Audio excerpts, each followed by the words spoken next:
मित्रांनो, शिवसेना ठाकरे गटातील 6 खासदारांनी पक्ष सोडला आणि कारण दिलं होतं की विरोधी पक्षात असल्यामुळे विकास कामासाठी निधी मिळत नव्हता.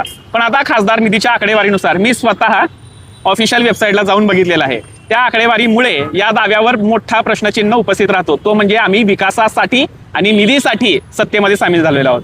आता संजय राऊत यांनी बंडखोर खासदारांवर टीका करत सवाल केला होता. तो सवाल माझा सुद्धा असेल की मतदारसंघाच्या विकासासाठी तुम्ही गेलात का स्वतःच्या फायद्यासाठी, कारण मतदारसंघाचा निधी तुमच्या खात्याला पडून होता. आता आकडेवारी बघा कशी आहे. धाराशिवचे खासदार ओमराजे निंबाळकर यांना मंजूर झालेली जी रक्कम आहे ती म्हणजे 18,47,00,000 आणि त्यांनी खर्च केलाय तो फक्त 1,97,00,000 रुपये आणि तब्बल 16,49,00,000 रुपये तसेच शिल्लक आहेत. आता संजय दिना पाटीलचं सुद्धा तसंच आहे. त्यांना मंजूर झालेली रक्कम काहीतरी 14,70,00,000 रुपयाची आहे आणि त्यांनी खर्च केलाय तो फक्त 15 लाखाच्या जवळपास.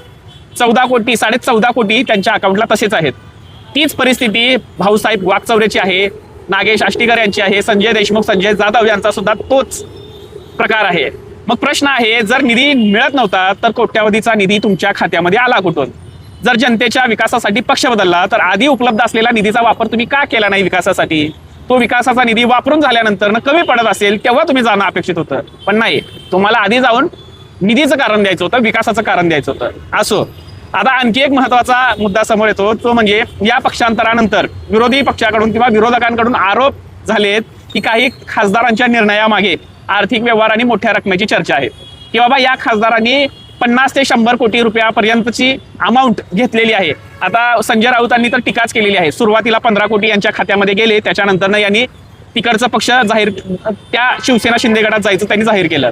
आता 50 ते 100 कोटी खरंच तुमच्या खात्यामध्ये आलेत का, हा प्रश्न राहील आणि हे आरोप तुमच्यावर कायम लावले जातील, कारण ह्या आरोपांमुळेच तुम्ही तिकडे गेलात. हे सिद्ध होऊ न होऊ, याचा तपास होऊ न होऊ, पुरावा सापडो न सापडो, हा डाग तुमच्यावर कायम राहील. आता एकीकडे विकासाचा निधी नव्हता असं सांगायचं आणि दुसरीकडे कोट्यवधीचा निधी खर्च न करता सत्ता बदलायची. मतदारांकडून निवडून दिलेलं मत हे सत्तेच्या जवळ जाण्यासाठी नव्हतं, तर तुम्हाला विरोधी भागावर बसवण्यासाठीचं होतं. हे तुम्ही मान्य करायला तयार नाहीत. असो, तुम्ही योग्यरित्या सर्व मतदारांची, पक्षाची, लोकशाहीची फसवणूक केलात. हे तुम्ही आता मान्य करून पुढच्या गोष्टी व्यवस्थित कराव्यात आणि धाराशिवचा दुबई करावा, परभणीचा जर्मनी करावा आणि यवतमाळचं मस्तपैकी अमेरिका करून दाखवावं, हीच अपेक्षा आहे.